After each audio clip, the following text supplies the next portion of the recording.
I feel like I can rule the world. I know I could be what I want to. I put my all in it like no days off. On the road, let's travel. At this point, Nick, Ray. Yes, we're ready for questions. All right, so what we're going to do is we're going to do a little Q&A, and we'll riff on some of that stuff. Fantastic. Let's see. Please, can I have house lights? And I would like to see hands up for questions for the panelists. I see one here in the center. I see one over here. Thank you, guys. I'm going to ask you to raise your hands again, and we're going to try to go through these fast. Please say who your question's for. My question's for Sam. Where do you think podcasting will be in 10 years, positive or negative? Questions stress you out. What's man's role in the universe? I don't know. Like, you want to have some light discussion? Where will podcasting be? So when it was Shaan's idea to start our podcast, he came to me and he's like, I've got this finished episode. Will The Hustle publish it and be our publisher? And the original version of MFM was not what it is now. It was him interviewing people, and it was still good. And then one day, someone didn't show up to the studio time that we had already paid for. And he's like, oh, just come in and do the thing that we do. And that's kind of how it came to be. And by the way, you know that story's not true, right? No. That's not actually how it came about. I did not know that. Because I've heard you tell this. I'm like, is he telling this because he thinks... I thought a guest bailed. No, I told you that. What happened was, it was a good time to come clean, right? In front of us and our 500 closest friends. What happened was The Hustle wasn't promoting the podcast enough. And I was like, how do I get them to promote it? Maybe I could tell them what's in it for them. Maybe I could make better content. Or maybe I could just invite Sam on the podcast and he will for sure make them promote it. And so you guys were launching Trends. And I was like, hey, come on and let's just bullshit about upcoming trends and startups. I was like, they have to promote that episode because it's like, that's their thing.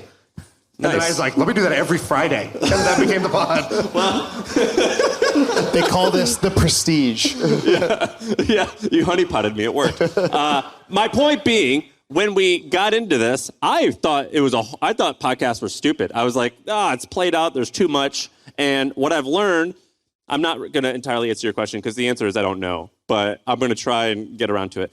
What I've learned is I think it's the most powerful medium that we've ever come across. So like, because when it sounds weird, but when you're in someone's ear, it's like literally the headphones matter. When you're in someone's ear for like 40 or 50 minutes per session, like 3 times a week, it's insane what people learn about you. It's way better than like an 8-minute YouTube video. So where do I think, I don't know, Andrew, where do you think it's going to go? Well, Andrew owns a podcasting company. Yeah. I own a company called Supercast, and we help like Huberman and other people monetize their podcasts. And I was talking to the guy who runs it actually yesterday, weirdly, and he said that podcasting, there's 62% penetration in the United States. So like 62% of people are aware, but there's only $2 billion in the market.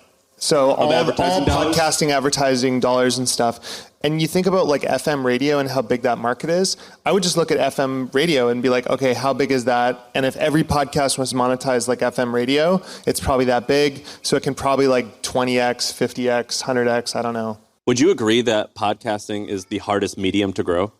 Yeah, for sure. I think that it has the benefit of what you said, that people become really loyal very quickly, but it's the hardest to grow. So you can go on TikTok and you'll get a bunch of followers, but if you said, hey, we're doing a live show in Austin, you're not going to get anybody to show up. In fact, there's funny TikToks of these TikTokers doing meet and greets that no one shows up to because they thought, if I have 100,000 followers, for sure people are going to show up.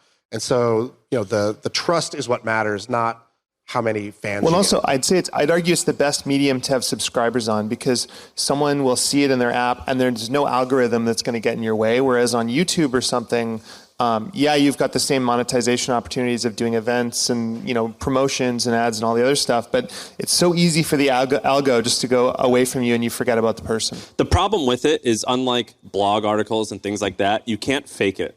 I can fake a blog article and get you to click on it. Podcasting is very hard for that reason. And I always joke, but I'm like, the best way to circumvent someone's bullshit detector is to not bullshit. And it's like the best way to get successful in podcasting is to be talented or be really good. And that's super hard because you don't actually have to be good at a bunch of blogging and even newsletter writing. You should have to be pretty good, but you can kind of be pretty bad and still succeed. Podcasting is a lot more challenging. Who else? Hey, this question is for Shaan and Sam. I'm building a website called askthepod.com. It's meant to be AI companion for podcasts. So you can listen to the episode and go back, ask questions. What were the books mentioned? What were the links mentioned? So is it okay to add my first million on the platform? The pitches are later. This was your moment. Yes. Next question. All right, who's got a question? I want to see one from over here. Hand up, pass the mic down, please. Hey guys, thanks so much. Love the podcast. My question's for Sam. I'm a copywriter, and I'm just wondering what your number one tip is for getting better at writing persuasively and specifically copy. These are some boring questions, guys. So copying word for word other people's work. So what I like to do is I print out, like, whether it's a movie script or a great like blog article or a really good piece of copy that I like, and I copy it word for word. And it's almost like learning music. You like play other people's music and you like see the texture of what makes greatness, and then you like steal from a bunch of different places and make your own. And that's what I like to do. Spend 6 months doing that, 1 hour every day. You'll get pretty good. Awesome, thanks. Should we get people to line up maybe, just so that there's no delay? Sure, yep, I'm open to that. If you have a question, which we would love to hear questions, come and meet me on this side of the stage This over guy, here. I can tell. This guy's got a good question. Where have you been all my life, man? Maryland. Womp womp. You're one joke away from getting this next seat on the stage here. So, I mean, he said I love the podcast. I hate the podcast. My fault. But, You hate podcasts? Huh? You hate the podcast? No, sarcasm. Oh. It's shitty, though. Can we fuck? Hey, excellent question. Come on up. The next one is Austin. All right, this question's for Andrew. What have you learned, the commonalities of the bottom 20% of investments that you've had versus the top 20%? What differentiates the bottom 20%, top 20%? The ones that I do. The biggest mistake I would say over and over and over again is when I bet on the business, not the jockey, right? So I get really excited about the business and the business model, and I go, oh my God, this is a great idea. If I ran this or someone like me ran this, this would be amazing, even if I don't believe in the entrepreneur. And I've realized that betting on the entrepreneur is 100% of the game, right? Because they'll figure it out. But don't you want to have a business that any idiot can run? Oh, yeah, for sure. But I'm saying like the ones where I've lost, I actually haven't lost that much money in businesses where I'm buying the whole thing. Almost all of those work. It's the ones where I'm doing venture or I'm betting on something or I'm trying to start a business. That's where I lose all my money. Excellent. Next question. Hi, Massey. So I wanted to ask, how do you feel about community building? Obviously, it's become really big for creators. How do you see it in the podcast genre, sort of that async communication with your fandom and building those super fans? Yeah, I think for podcasts, you don't really want to build a community as such. You want to build a cult. So basically you're like, what is it that we believe that not everybody believes? And let's put that on blast. And then a bunch of other people who believe that too are going to be like, finally, someone said it.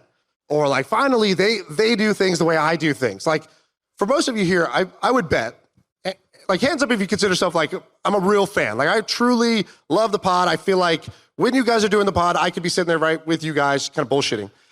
I bet, like, leave your hands up for a second. Leave your hand up if the following statement is true. It's not that you learned that much from us, but it's kind of like you feel like you're hanging out with us, that we are like you, and that if we just happened to have met, we would have been friends. So, like, most people leave their hand up, right? I kind of confuse them. But that's kind of what you go for. I think most people, when they do content, they're trying to be heavily informational. And they think they're talking down to people. They think they're educating them and whatnot. What we do is we just talk about stuff we're interested in that we think, and then it just happens to attract a bunch of other people who think the way we do. And that's kind of like more like a cult than it is a community of people where we all gather around and serve each other. Huberman is a great example of that, where, like, we were just talking about this backstage, actually. He does these 2-hour crazy podcasts on, like, weird, nerdy science stuff, but he makes these subtle little comments about his dog, and he seems like a real sweetie, and all these things, and people connect with him, and he's handsome. What does he look like shirtless? Ridiculous. Okay, so Huberman invited me over to his house, and he goes, let's do a sauna and a cold plunge. I've never met him before. And I was traveling with my girlfriend, and I was like, oh, like, Zoe, do you want to come with me? And we'll go to Huberman's. She didn't know who he is, and she's like, no, I'm good. And we get there, he takes his shirt off, and he's just shredded. Like, you could, like, shred cheese on his chest, 8-pack, bulging arms, tattoos, and I'm there, and I'm just like, folding myself into a little ball. And I was like, thank God I didn't bring her. We'll do 2 or 3 more, yeah? All right, next question. Hey guys, my question is, what can partners of founders do to support them on their journey? I see that some of your wives are here, just wondering. Yeah, let's hand the mic to them. Let's see what they have to say. We don't do it.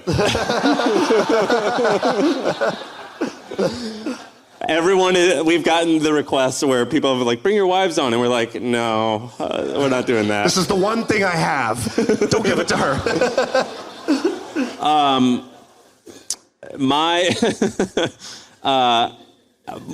I've done a good job of partnering in business and in relationships with people who are very emotionally stable, because I am not, and that has been awesome. And so basically, like, there's been many, many, many times where I'm laying on the floor and I say, fuck this, I'm out. This sucks. I'm bailing. I'm going to quit. And she'll just like sit there and be like, okay.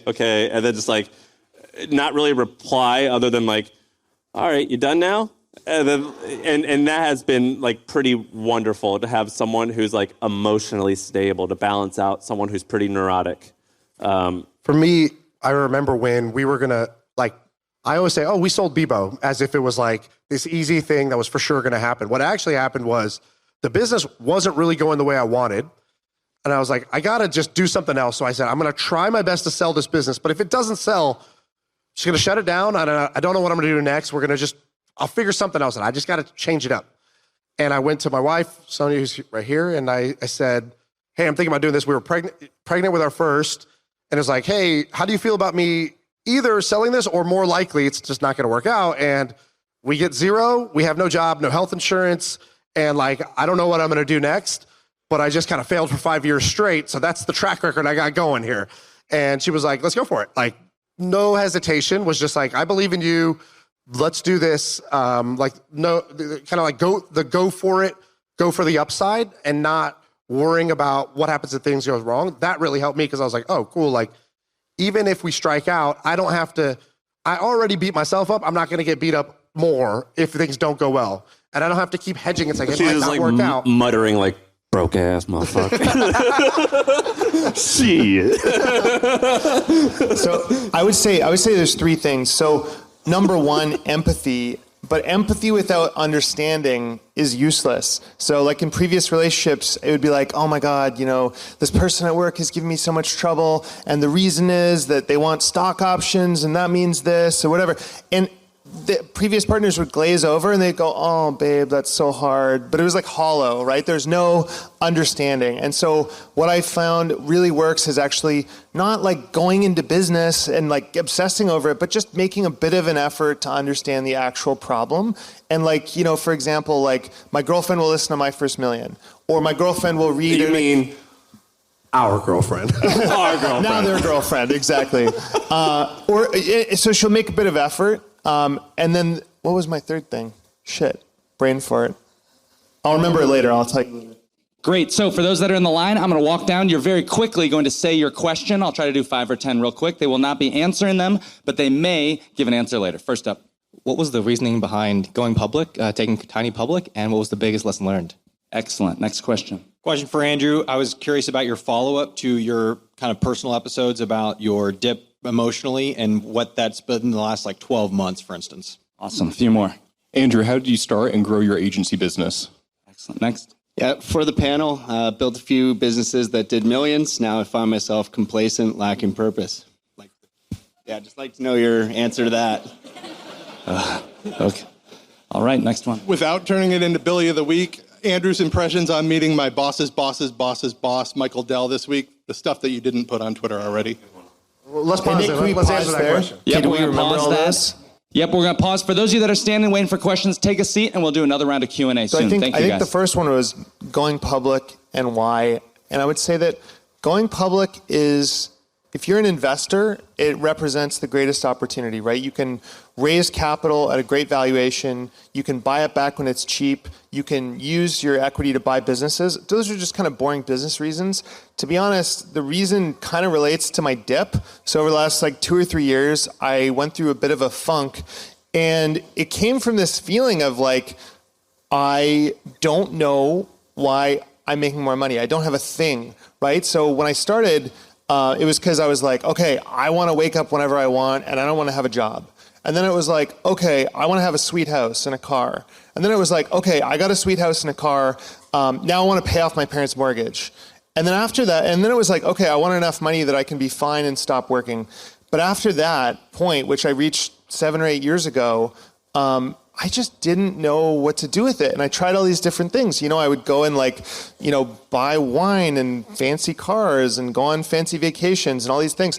And nothing really made me happy. And so over the last couple of years, I've been trying to figure that out. And I tweeted about this earlier, and I mentioned this, but I've been really admiring people that do two things. One is they use money to live life in a very interesting and creative way. So Nick is a great example of that. Nick's a multimillionaire. He exited his business. He's done very, very well. And he just has an investment portfolio on autopilot, invested in Tesla really early on, and now he just focuses on meeting interesting people. So that's one piece, and I've done a lot of that, just meeting interesting people. And then two is figuring out how to give it away and actually impact my community. So like I did that local journalism thing I think you guys know about. And going public in Canada, it allows me to actually give my shares to my foundation. So I can actually do that. So it enables that. Andrew did the biggest flex on us when we saw him for dinner the other night. We're like, oh, what have you been doing? And he goes, philanthropy. And we're like, oh, okay, big guy.